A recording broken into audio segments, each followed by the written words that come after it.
Welcome again. So we are discussing about cost classifications. So as we just mentioned, we classify the cost in different ways, maybe relating to the cost objects, that is activities or products. We can divide the cost based on the behavior of the cost and classify the cost for their accuracy, to maintain the accuracy of the records. So we have to assign the cost on different activity, different cost objects, different product, different process. And then allocate the cost to the product that we produced, either it is sold or remain as inventory.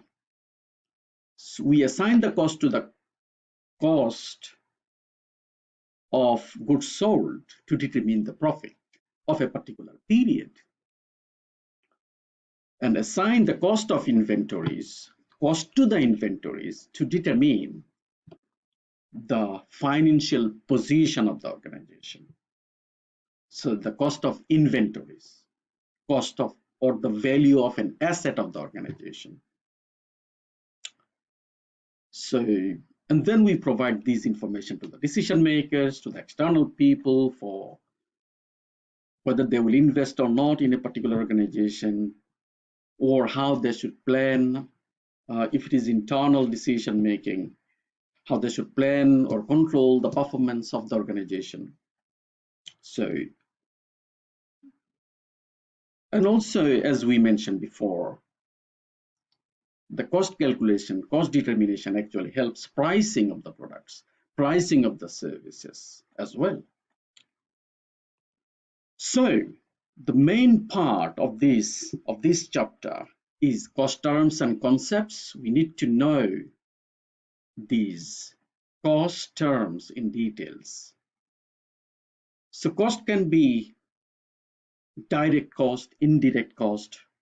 As we mentioned before, it can be product cost, it could be period cost. According to the behavior, cost can be fixed cost, variable cost, or mixed cost. Cost can be relevant cost, irrelevant cost, avoidable cost, unavoidable cost, sunk cost, opportunity costs, incremental cost, or managerial cost, or marginal cost. So let's see direct material cost. As we mentioned before, direct cost, which can be directly traced, directly identified, directly relate to the volume of activity, volume of products.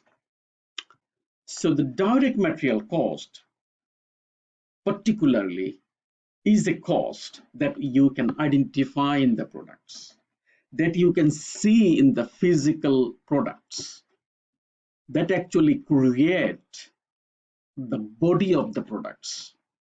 So if you manufacture bricks, the clay is the main ingredients that you can see in bricks. If you manufacture furnitures, woods, you can see as the main ingredients that you can see in the body of the furniture. So if you see the elements, the ingredients that actually create the body of the products, the output is the direct material cost. Direct labor cost, the people who are obviously labor, or it means the people who are involved in manufacturing, in producing the products. So there are lots of people, many people may be engaged in the manufacturing process, but we are talking here is about direct labor. That means the people who are physically, directly involved in the manufacturing process, in manufacturing activity. The people who are actually running the machine or physically work to produce the products. Okay.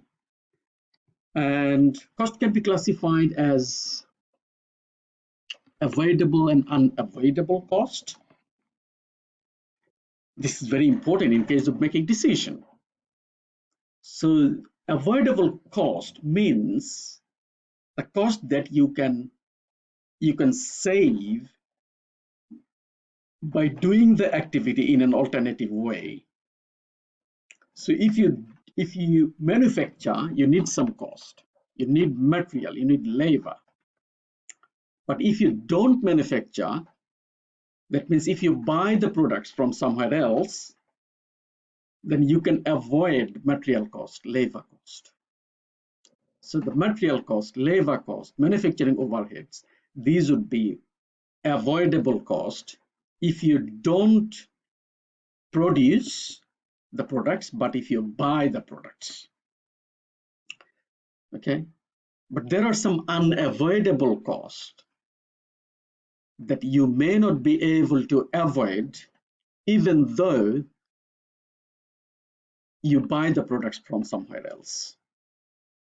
So if you buy the products, you may not require material cost, labor cost, or manufacturing overhead, but you may require the rent of the office, of the shop.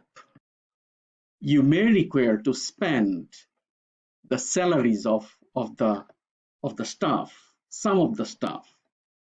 You may require to continue the depreciation of the machine that you already purchased, right? If you can't sell the machine, if you can't sell the building where you were continuing your manufacturing operations, the depreciation will continue even though you are not producing products. So these will be unavoidable, even though you are not using, but your expenditure will continue. Period cost, we already mentioned previously. Period cost means the cost that doesn't depend on the volume of activity or the products, but depends on the time period. So we pay the salaries or the rent based on time period, not on the volume of activity. All right. So the period costs are not included in the inventory valuation because these are not manufacturing cost. These are not product cost. Actually, only the product cost that we include in inventory valuation. Right. Direct labor cost, we already mentioned that you can identify exclusively with the products, with the cost object. Direct material that you can see in the output, the materials that you actually use to produce the products that actually form the body of the output. So what is the material? Material cost that we spend for woods, for clay, for if you print the books, you need paper. So paper cost, right? Directly that you can see, right? That form the body. The ink that you use in the manufacturing process are direct labor, direct materials. So fixed cost, according to the cost behavior, we can divide the cost into three categories: fixed cost, mixed cost, and variable cost. The fixed costs are the costs that actually remain fixed, remain constant over time within a range of activity, within a particular range or volume of activity is the fixed cost. So fixed costs remain fixed in total. So if you specify, that would be That's actually need to specify in the definition. The cost which remain fixed in total within a volume of activity, within a range of activity, are fixed cost. But the fixed cost per unit cost can or will reduce if you increase the volume of activity. So the total cost will remain the same even though you increase your activity level, but the unit cost, so if you produce lower amount of activity, lower amount of units, so here, so your unit cost would be higher. But if you increase your volume of activity, and if you produce here, you can see your cost per unit will go down. All right. Variable cost. So if you define variable cost, again, you should say the cost which varies in total. Okay, the total volume of cost will increase if your activity increase, or total volume of activity, if you reduce the cost, total volume of cost, amount of cost will decrease. Okay, so if this is the case, this is variable cost. For example, direct material cost, direct labor cost, or variable manufacturing overheads. So if you produce more products, you will need more raw materials, more labor, more manufacturing overheads, some of the manufacturing overheads. So it will increase according to the volume of activity. Proportionately, the cost will increase as you increase the volume. But the per unit cost, the unit cost will remain unchanged. So per unit cost is 10, okay? So if you produce 500 units, then your total cost would be 5,000. So the unit cost is always same even though your activity is higher, or if your activity is lower. Mixed cost is actually the combination bit of variable cost and fixed cost. A part of the cost is variable and another part is fixed, as you can see. So if you can see, so at machine hour level 3,000, our total cost here is 4,000. Out of these 4,000, 1,000 is fixed and remaining 3,000 is variable cost. Okay, and this 1,000 is fixed for all the activity levels. It doesn't change. Okay, from activity level, even if your activity is 0, your fixed cost is 1,000. If your activity is 1,000, your fixed cost is 1,000. So it's same. But if your activity is 0, your variable part, variable cost is still 0. But the variable cost, total variable cost, will continue to increase according to the volume of activity. If your activity is higher, your variable cost is higher.